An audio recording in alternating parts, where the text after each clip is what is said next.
السلام عليكم ورحمة الله وبركاته. أهلا بكم متابعينا الكرام، فيديو جديد النهاردة بقى. والنهاردة معانا طبعة كانون اللي هي ايسنس ام اف بي 3010.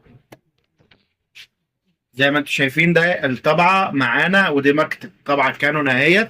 طيب معانا الايرور بتاع النهاردة ايه؟ اي 001 وعلامة الحشر وعلامة الورق زي ما انتم شايفين حضراتكم كده. ان شاء الله في الفيديو ده هقول لكم على طريقة حل المشكلة دي. هو حلها ان شاء الله هيكون سهل جدا.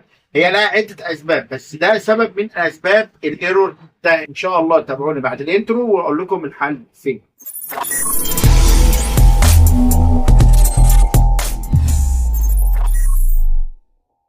بكم من جديد، رجعت لكم بعد الانترو، وان شاء الله حل المشكله ديت هتبقى في بورده الباور. ايه؟ في بورده الباور. بورده الباور فيها مشكله، مش مخرجه الاحمال بتاعتها او الكهرباء اللي بتغذي بيها الليزر طب الدليل من ده يا باشمهندس؟ الدليل ان انا تعالى هوريك اهوت. تعالى قرب معايا كده. ديت بوردة الباور القديمة اهيت، تمام، وموصلها علشان اوريكم ان العيب في بوردة الباور. تمام، موصلها عشان اوريكم ان العيب في بوردة الباور اهوت. ديت البوردة القديمة، وزي ما انت شايف الايرور برضو موجود اي 001. طيب دلوقتي بقى ايه؟ هنبدا ان احنا نغير بوردة الباور ده. اول حاجة هفصل الكهرباء، وما انساش اسيب الكابل خالص نهائي من البرينتر، تمام، عشان لو لا قدر الله ما تكهربش او يحصل معايا حاجه. هبقى هفصل بعد كده الفورماتر اهو، تمام، هفصل الفورماتر زي ما انتم شايفين، وهبدا ان انا اشيل الكابلات بتاعه البرينتر اهوت زي ما انتم شايفين حضراتكم كده. هبدا ان انا اشيل الكابلات بتاعه بتاعه البرينتر كده اهوت، وهشيل الكونتاكتور ديت، وهشيل برضو الحاجات دي كلها او الكابلات، اي حاجه متوصله على لوحه الباور او بوردة الباور. هبدا ان انا اشيلها كلها زي ما انتم شايفين حضراتكم كده، وهبدا ان انا هطلع بوردة الباور معايا. هيتبقى الجزء ده اللي هو واصل بالارضي بتاع السخان. هبدا ان انا بمكوة اللحام بتاعتي كده، تمام، انا بس عشان اوفر عليك ان انت ما تشيلش او ما تفكش الطبعه كلها، بمكوة اللحام كده. وهبدا ان انا اغذي كده، تمام، وبعد كده ان انا اشد البورده ديت او اشيل الجزء ديت اهوت زي ما انتم شايفين كده. كده انا شلته اهو، تمام. ديت بوردة الباور القديمه اهيت. هي فيها مشكله ما في البورده، هي مخرجه الكهرباء من هنا، بس في مشكله في الجزء ده، فمش مغذي الاحمال زي ما انتم شايفين حضراتكم، مدينا الايرور ده. هبدا بقى ان انا اجيب البورده الجديده معايا اهيت. ديت بورده الباور الجديده. هبدا برضو ان انا اشيل السلك الخاص بالارضي بتاع السخان برضو، وهبدا ان انا اشيله بالمكوه معايا اهوت.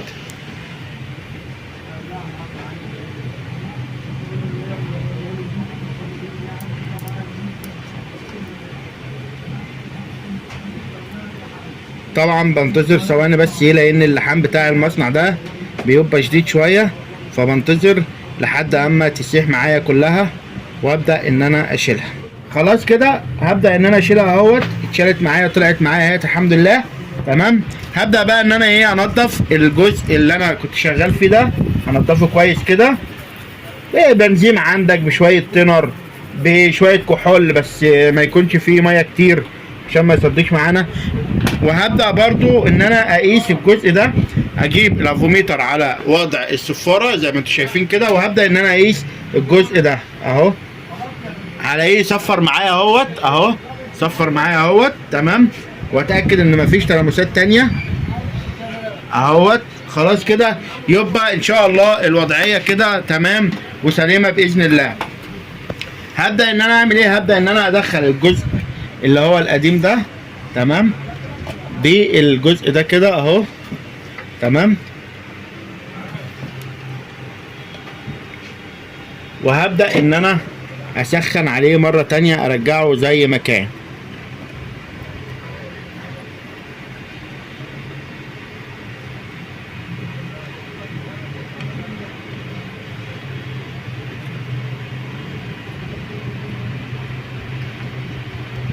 تمام. هو من الافضل ان انت تشيله خالص وتركب القديم. لو انت مش هتعرف تعمل اللي احنا بنعمله ده او الموضوع هيبقى صعب معاك، هتضطر ان انت تفك البرينتر كلها وتشغل على الوضع القديم او توصلها بالوضع القديم.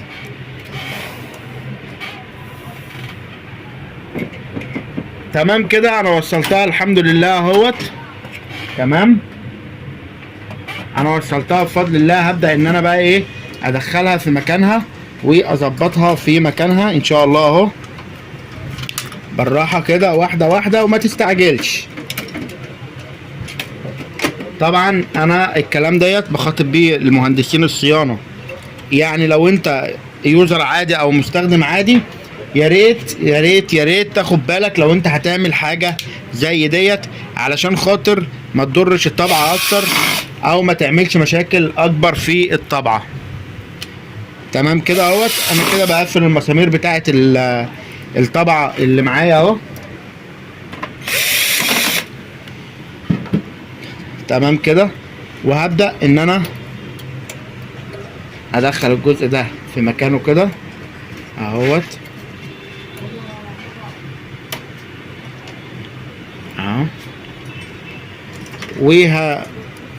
والكونتاكتورات ديت او التلامسات ديت او نوائل الملفات ديت السلوك ديت، يعني هبدأ ان انا احطها في وضعها الصحيح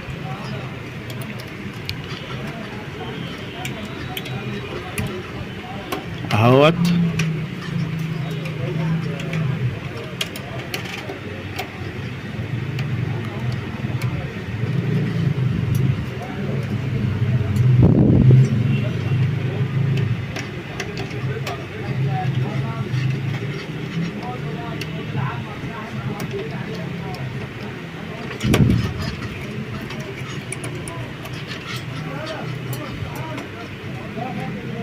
بالراحة، مش عايزك تستعجل، بالراحة على مهلك خالص وانت شغال في الجزئية ديت علشان ما نبوظش حاجة تانية اهو.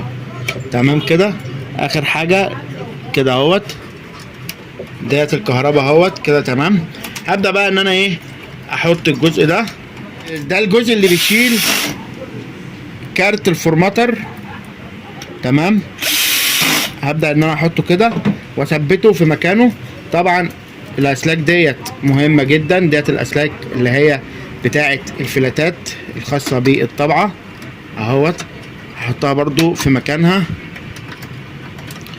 اهوت كده. وبعد كده هجيب الجزء بتاع الفورماتر كارت او كارت الفورماتر، وهبدأ ان انا اعمله برضو، هبدأ ان انا اركبه برضو. تمام.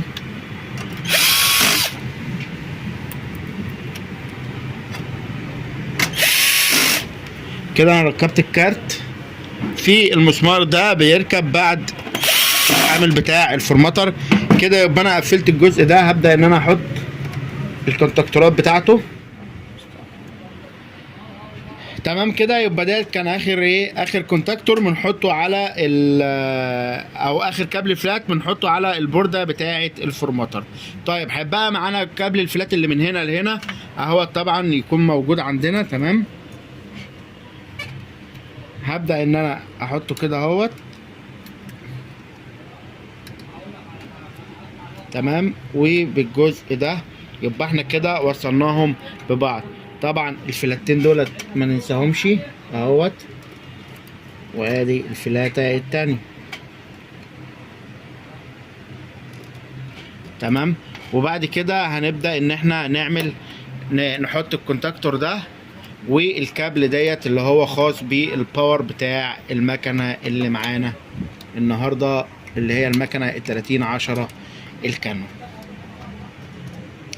طبعا لو وصلت لحد هنا معايا يا ريت تدعمني باللايك والاشتراك وتشترك معايا في القناة عشان يصلك كل ما هو جديد. ولو شيرت الفيديو عشان غيرك يستفيد يكون من الافضل طبعا. ويا ريت تبقى صديق دائم ليا على القناة. هبدأ ان انا بقى ايه اركب المسمار بتاع الجزء ده والمسمار بتاع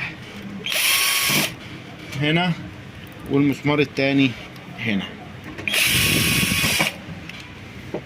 كده. بفضل الله نكون ركبنا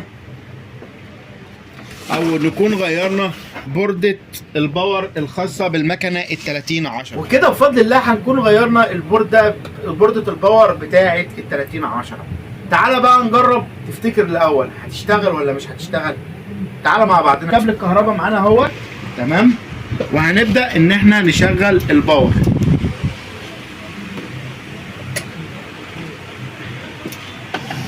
بدأت الطبعة تقوم معايا اهي بفضل الله.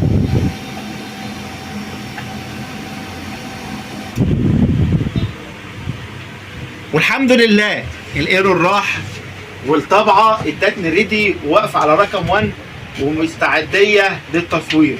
تعالى بقى نجربها ونشوف هتشتغل معانا ولا لا. هنبدأ ان احنا نعمل التست بيج بتاعنا.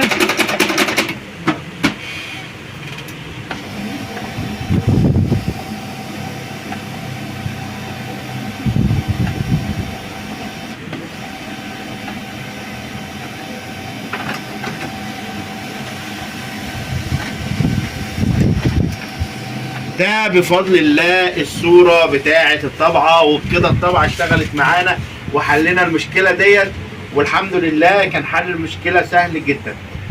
في حاجات تانية ممكن تكون سبب في المشكلة ديت، في حاجات تانية سبب المشكلة ديت. احيانا الليزر او الفلاتات بتعمل نفس المشكلة ديت، بس انت بتتابع المسار وتتأكد من خطوة من الكابلات الفلاتات بتاعتك، وتتأكد من كل حاجة موجودة بالطبعة. ده كان الفيديو بتاع النهاردة. يا رب الفيديو يكون عجبك. اذا كنت مهندس او تتفرج عليا كيوزر عادي، لو الفيديو عجبك يا ريت تدعمني بالقناه باللايك والاشتراك. اشوفك في فيديو جديد، وما تنساش بقى تشير الفيديو في كل مكان. والسلام عليكم ورحمه الله وبركاته.